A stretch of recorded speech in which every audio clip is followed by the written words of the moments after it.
கிறிஸ்துவுக்குள் மிகவும் பிரியமானவர்களே, இயேசு கிறிஸ்துவின் நாமத்தில் உங்கள் யாவரையும் அன்போடு கூட நான் வாழ்த்துகிறேன். இந்த நாளிலும் தேவன் நம்மோடு கூட இடைப்படுகின்ற ஒரு வார்த்தை ஏசாயா 54 அதிகாரம் 13 உன் பிள்ளைகள் எல்லாரும் கர்த்தரால் போதிக்கப்பட்டிருப்பார்கள், உன் பிள்ளைகளுடைய சமாதானம் பெரிதாயிருக்கும். ஆம், இந்த வார்த்தையின் மூலம் இன்றைக்கு நம் ஒவ்வொருவரோடும் கூட நம் தேவன் இடைப்படுகிறார். இந்த நாட்கள்ல ஒருவேளை இதுல நீங்க கேட்கிற பலர் உங்க பிள்ளைகளை குறித்து நிறைய பாரங்கள் கவலைகளோடு நீங்க இருக்கிறதை நான் உணர்கிறேன். கர்த்தர் இந்த வார்த்தையின் மூலம் இன்றைக்கு உங்கள் ஒவ்வொருவரையும் பலப்படுத்த விரும்புகிறார். அப்போ இன்றைக்கு அவர் வாக்கு கொடுக்கிறார், நம்ம பிள்ளைகள் எல்லாரும் கர்த்தரால் போதிக்கப்பட்டிருப்பார்களா. ஒரு பிள்ளை, நம்மளுக்கு எத்தனை பிள்ளைகள் இருக்கிறோம் அத்தனை பிள்ளைகளும் அவர் போதித்து வழி நடத்துவாராம். நம் பிள்ளைகளுடைய சமாதானம் நமக்கு நிச்சயம் பெரிதாயிருக்குமா. இதை குறித்து தியானித்து கொண்டிருக்கும் போது எனக்கு ஒரு இன்சிடென்ட் ஞாபகத்துக்கு வந்தது. ஒரு பெரிய தேவ மனிதர், அந்த தேவ மனிதருடைய மகன் மிகவும் துன்மார்க்கமான ஒரு வாழ்க்கை வாழ அவன் தன்னை ஒப்பு கொடுத்ததை அவர் அறிந்திருந்தும் ஒரு நாள் கூட அந்த மகனை கடிந்து கொள்ளவோ எதுவுமே அவனை செய்யலையா.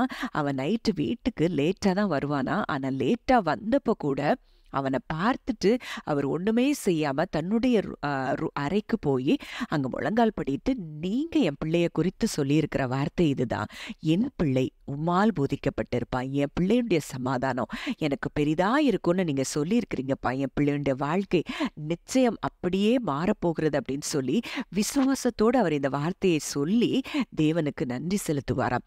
அந்த பையனுடைய வாழ்க்கை அவர் ஜெபித்தபடியே, அவர் விசுவாசித்தபடியே ஆச்சரியமாய் அற்புதமாய் அந்த மகனுடைய வாழ்க்கை மாறி பின்னால் அவன் ஒரு பெரிய ஊழியக்காரனாய் மாறினதை நான் கேட்டேன். அந்த ஊழியர் சொல்லியே நான் கேட்டேன். அப்போ இன்றைக்கு நம் பிள்ளைகள், ஒருவேளை இன்றைக்கு நீங்கள் அப்படிப்பட்ட சூழ்நிலைகளில் இருப்பீங்க. நான் ஒருவேளை என் பிள்ளை கீழ்ப்படியாத பிள்ளையாக இருக்குது, என் பிள்ளையை நான் எப்படி மாற்ற முடியும், எப்படி திருத்த முடியும், அப்படிலாம் நீங்கள் நினச்சிங்கன்னா அது உங்கள் வேலை இல்லை, அது நம் தகப்பனுடைய வேலை. நம் பரலோக தகப்பன் உங்களுக்காக உங்கள் பிள்ளைகளை அவர் போதித்து நடத்துவாராம். மேலும் ஏசாயா 44 அதிகாரம் 3, 4, 5 நம்ம பார்க்கிறோம், உன் சந்ததியின் மேல் என் ஆவியையும் உன் சந்தானத்தின் மேல் என் ஆசீர்வாதத்தையும் ஊற்றுவேன், அதனால் அவர்கள் புல்லின் நடுவே நீர்க்கால்களின் ஓரத்தில் உள்ள அலரிச் செடிகளைப் போல வளருவார்கள்.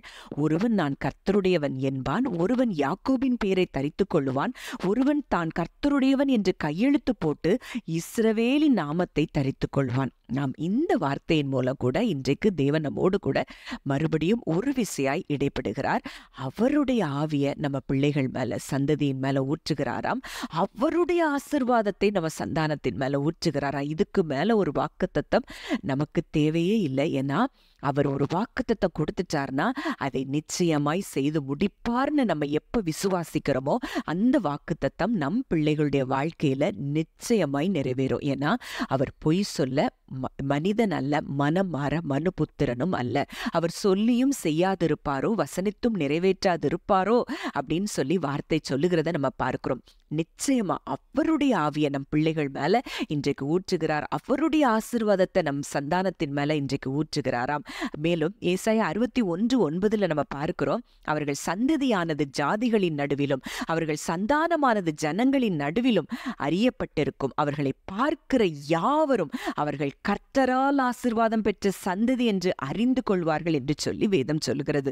அப்போ இன்றைக்கு நம்ம சந்ததிகளை பார்க்கும்போது அப்படித்தான் மற்ற ஜனங்கள் சொல்லும்படியாக நம் பிள்ளைகள் கர்த்தரால் ஆசீர்வாதம் பெற்ற சந்ததிகளாய் இருப்பார்கள் என்பதுதான் நிச்சயமான உண்மை. மேலும் கடைசியா ஒரு வார்த்தை ஏசாயா 8:18 நம்ம பார்க்கிறோம், இதோ நானும் கர்த்தர் எனக்கு கொடுத்த பிள்ளைகளும் சியோன் பர்வதத்தில் வாசமாயிருக்கிற சேனைகளின் கர்த்தராலே இஸ்ரவேலிலே அடையாளங்களாகவும் அற்புதங்களாகவும் இருக்கிறோம் என்று சொன்னபடி இன்றைக்கு நாமும் நம் பிள்ளைகளும் நம் தேசத்துல நம்ம இருக்கிற இடங்களில நிச்சயமாய் அடையாளங்களாக அற்புதங்களாக தேவன் வைப்பார் என்பதுதான் சத்தியம். ஜெபிக்கலாம். அன்பின் பரலோக தகப்பனே, நன்றியோடு உம்மை துதிக்கிறோம், ஸ்தோத்தரிக்கிறோம் அப்பா. இந்த நாளிலும் நீர் எங்களோடு இடைப்பட்ட இந்த வார்த்தைக்காக நன்றி செலுத்துகிறோம். எங்கள் பிள்ளைகள் எல்லாரும் கர்த்தரால் போதிக்கப்பட்டிருப்பார்கள். எங்கள் பிள்ளைகளுடைய சமாதானம் எங்களுக்கு பெரிதா இருக்கும் என்று சொல்லி நீர் வாக்கு கொடுத்திருக்கிறீர். வாக்கு கொடுத்தவர், உண்மையுள்ளவர், சொல் தவறாதவர். எங்களுக்காக எங்கள் பிள்ளைகளை நீர் போதித்து வழிநடத்துகிறதற்காக நன்றி செலுத்துகிறோம். உங்க ஆவியையும் ஆசீர்வாதத்தை எங்கள் பிள்ளைகள் மேல நீர் ஊற்றுகிறதற்காக நன்றி செலுத்துகிறோம். அப்பா, எங்கள் சந்ததிகளை பார்க்கிற யாவரும் அவர்கள் கர்த்தரால் ஆசீர்வாதம் பெற்ற சந்ததி என்று சொல்லும்படியாய் கர்த்தர் கிரியை செய்கிறீர். எங்களையும் எங்கள் பிள்ளைகளையும் நீர் அடையாளங்களாக, அற்புதங்களாக நீர் வைக்கிறபடியினால் நன்றி செலுத்துகிறோம். கர்த்தர் அப்படியே இந்த வார்த்தையின்படி இதை கேட்கிற ஒவ்வொருவரையும் அவர்கள் சந்ததிகளையும் கர்த்தர் ஆசீர்வதிக்கிற கிருபைக்காய் நன்றி செலுத்துகிறோம். துதி கன மகிமை யாவையும் இயேசு ஒருவருக்கே செலுத்துகிறோம். கர்த்தரும் மீட்பெருமாகிய இயேசுவின் மூலம் கேட்கிறோம் ஜீவனுள்ள நல்ல பிதாவே, ஆமேன்.